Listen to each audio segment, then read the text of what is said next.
Друзья, всем привет! Всегда ли черные пятна на листьях орхидей ведут к летальному исходу в жизни орхидеи? Буквально 11 дней назад я показывал орхидею, разделенную орхидею, и на ее листьях были такие очаговые черные пятна, распространяющиеся на самих листьях от кончика до середины, такие расплывающие пятна. И я показал способ избавления от этих черных пятен, но было несколько замечаний в комментариях под этим видео, что раз уж орхидея заболела, то ее обязательно нужно лечить специальными средствами, и никакие другие способы избавления от таких пятен не существует. И вот, друзья, сегодня прошло буквально 11 дней. Сегодня у нас 12 марта. 1 марта было видео, в котором я, собственно, и показывал, как легко избавиться при помощи всего лишь вот таких вот ножниц и куркумы от подобных пятен на орхидеях и черных пятен на орхидеях. И сегодня я хочу показать вам эту орхидеечку. То, что она избавилась не только от этих черных пятен, я сейчас покажу, но и раскрыла один единственный бутон, который у этой орхидеи был, вот такой вот, друзья, биглипчик, оказывается, у нас желтый. Дело в том, что эта орхидея в моей коллекции, наверное, уже года 2, но после покупки ее в магазине, когда она вот так вот цвела, у нее начались проблемы. Такие проблемы, что нам пришлось ее разделять, сперва лечить ее от гниения. У нее началось гниение основания.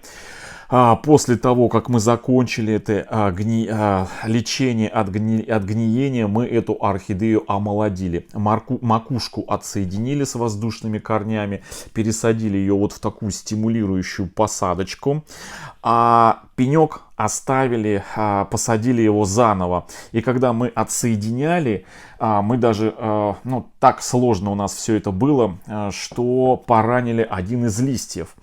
Осталось у этого пенька всего лишь 2 листочка, но это не помешало орхидее выдать вот такую вот деточку. И деточка, собственно говоря, зацвела вот такой вот красоткой. Название этой я орхидеи, к сожалению, не знаю. А тех, кто хочет сказать, что это орхидея Валет, я специально приготовил, рядышком поставил орхидею Валет. Есть такая тоже очень похожая на эту орхидею. Вот такая вот, посмотрите, орхидея Валет. Вот, она действительно похожа, но у этой орхидеи есть значительные отличия. Вот с этой стороны вот это вот орхидея Валет, а вот это вот наша разделенная пополам красотка. Посмотрите, они вот вроде бы похожи, очень похожи, и столько же они разные. Посмотрите, на этой орхидее основание, точнее серединка цветка без каких-либо таких вот видимых крапушек. А здесь посмотрите, какие, сколько мелких таких конопушек. Я специально вот так вот поближе вам покажу, но я еще и камеру переключу ближе к концу видео, и мы подробно посмотрим на эти орхидеи в сравнении крупненьким планом при хорошем освещении. Ну а сейчас я в общем хочу показать вот эту орхидею и те самые обрезанные листья. Вот они. Посмотрите на результат.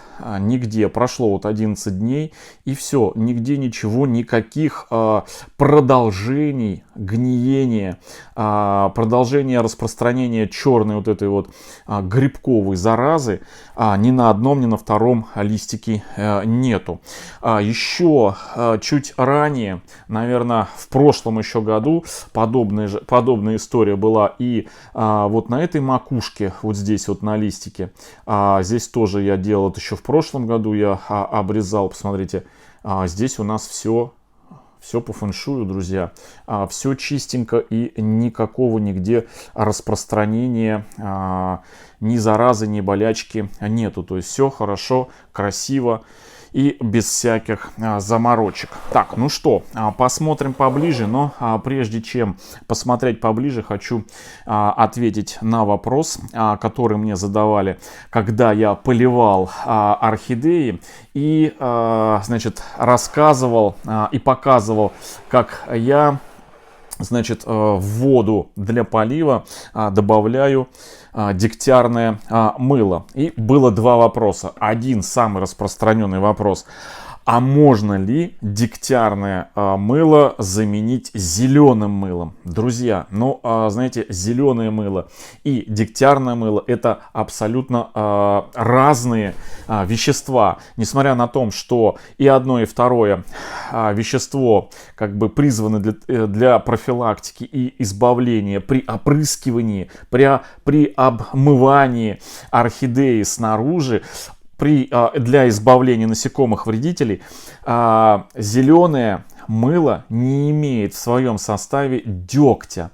А кто внимательно слушал, то я рассказывал, что именно от дегтя, березового дегтя, от этого запаха, аромата этого средства все насекомые просто сторонятся, то есть избегают тех мест обитания, где находится деготь. Именно деготь. Это первый момент. И второй момент. Меня спрашивали, сколько я на ведро лью вот этого дегтя. Ну, вообще, здесь по инструкции написано, что им нужно опрыскивать. Где-то, не где-то, а вот здесь от 10 до 40 миллилитров на 1 литр. В нашем случае мы не опрыскиваем, а заливаем в горшок. Я на глаз показывал, сколько я наливаю в ведро. И вы знаете, я специально замерил, сколько примерно это получается на глаз. Это два вот таких вот колпачка по 20, ну, где-то 2-1,5. 1,5-2, точнее, вот так по-русски скажу. 1,5-2 колпачка на ведро. То есть в одном колпачке здесь 20 миллилитров. Значит, 30-40 миллилитров на 10-12 литров воды. То есть то ведро, в которое я использую, оно 12-литровое, серое такое строительное. И вот на полное такое ведро 1,5-2 колпачка. Вот таких вот мерных стаканчика. Это значит от 30 до 40 миллилитров дегтярного мыла. Значит, с какой периодичностью я это делаю? Я это делаю не каждый полив, а через полив, через 2 полива. Ну, как минимум 2-3 раза за сезон, если я замечаю в горшках ну, какую-то там летающую живность. Когда где-то в одном горшке локально я это вижу, то я просто использую спрей от насекомых от Bonneforte. Спрей от насекомых вредитель от Bonneforte. Если это где-то прям какой-то такой, знаете, более-менее масштабный характер носит, там несколько горшков, и я понимаю, что эти там комарики, грибные эти комарики завелись в грунте, либо подуры или еще кто-то, какие-то насекомые, то я использую вот дегтярное мыло. Но в моем случае это получается намного дешевле и менее, знаете, как-то стрессово для орхидей при поливе использовать дегтярное мыло. Ну и абсолютно безопасно для моих домочадцев, моих домашних обитателей, моего кота и моей собаки. Так, ну что, посмотрим на орхидейки. Так, друзья, ну вот она, эта красотка. Вот такой вот биглипчик во всей своей красе. Специально вот так вот я прям крупненько пытаюсь вам его показать, чтобы вы могли рассмотреть его окрас, его рисунок. Вот такой вот он интересный. И для сравнения я сейчас рядышком вам покажу для сравнения валет. Вот он. Ну, разницу, я думаю, что вы уловите. Вот, смотрите. Вот они.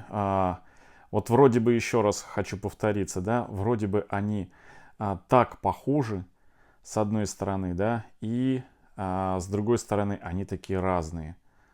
Вот такие вот два красивых биглипа. Издалека, конечно же, можно их спутать. Так, ну валет убираю в сторонку и будем рассматривать наш желтый биглип. Нашу деточку, которую уже давно пора отсоединить. Срезать ее вот в этом месте. Вот здесь вот с пенька. Тем более, что корни уже растут. И еще буквально пару-тройку недель, и у нас будут проблемы с посадкой, потому что такой длинный корень уже может не поместиться в горшок, и придется нам его сгибать калачом. Но я специально ждал момента, пока не зацветет вот этот цветочек, чтобы этот биглипчик нам идентифицировать, что это за красавчик такой. Вот теперь он раскрылся. Вот теперь с чистой совестью можно детку будет отсоединить. Вот, собственно, что я и показывал, когда растение было целое, после магазинной покупки оно начало желтить листья от основания. Все видео у нас на канале есть. Мы, не доставая этой орхидеи из горшка, снимали листья, замазывали Максимом. В общем, спасали орхидею. Ну и после того, как спасательная операция у нас удалась, мы уже чуть позже эту орхидею разъединяли. У нее заблаговременно было удалено один лист посередине, там, где у нее полезли воздушные корни, для того, чтобы эту орхидею вверх отрезать от низа, чтобы дать продолжение. Вот она, это продолжение. Вот она, это макушка. Сажали с воздушными корнями во временную вот такую посадку, чтобы орхидея в этой стимулирующей посадке нарастила новые корешки. И она, собственно говоря, что и сделала. Нарастила достаточно большое количество корешков. И, в принципе, теперь можно эту орхидею отсюда доставать из этой посадки и уже пересаживать куда-то там, ну, кому как удобно. Почему это временная стимулирующая посадка? Потому что здесь у нее всего было несколько воздушных вот таких корней. И сажать эту орхидею в плотный какой-то постоянный грунт было чревато тем, что корни, которые были воздушными и выросли на воздухе, они могли погибнуть в более замкнутом пространстве, что очень часто бывает, когда мы закапываем в грунт при пересадке воздушные корни. Поэтому вот такая вот воздушная посадка с крупными кусками коры, вот такие вот, с большими пазухами. Единственное, что влагоемкое здесь было, это вот этот вот маховой фитиль. Те воздушные корни, которые изначально мы помещали с этой орхидеей, они, видите, отмерли, но при этом орхидея нарастила новые корешки, новые воздушные, новые, не воздушные, а уже такие горшочные. Ну и вот такая вот, друзья, картина. Орхидея растет, но макушка пока у нас не цветет, хотя активно наращивает листики и корешки. Зато пенек, точнее детка, выросшая на пеньке, выпустила вот такой цветонос и процвела вот таким вот цветочком. В общем, друзья, все, кто интересовался жизнью этого биглипчика, как он себя чувствует после срезки черных пятен и, собственно, как он цветет, вот такой вот красавчик. Вот, пожалуйста, полюбуйтесь. Ну, а я с вами до свиданькаюсь до следующего видео. Всем хорошего настроения. До встречи. Всем пока.